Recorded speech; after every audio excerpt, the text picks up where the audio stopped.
sambil baca ini kita kumpulkan dana buat bencana Aceh, Sumatera Utara, Sumatera Barat. Setuju? Itu satu. Kedua, ini yang dibaca nggak main-main. Qul ya azim, katakanlah ya azim, wahai yang maha agung. Katakanlah wahai yang maha agung, antal azim, kau ya Allah sungguh maha agung. Qad hammana hammun azim, telah menimpa kami yaitu kesedihan yang luar biasa, kegelisahan yang luar biasa, begitu azim.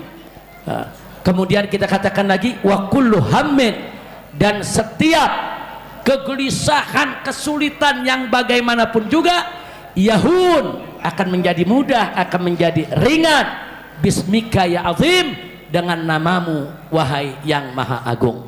Artinya bagus tidak? Bagus tidak? Jadi sambil baca sambil resapi semua. Lanjut lagi. Qul ya azim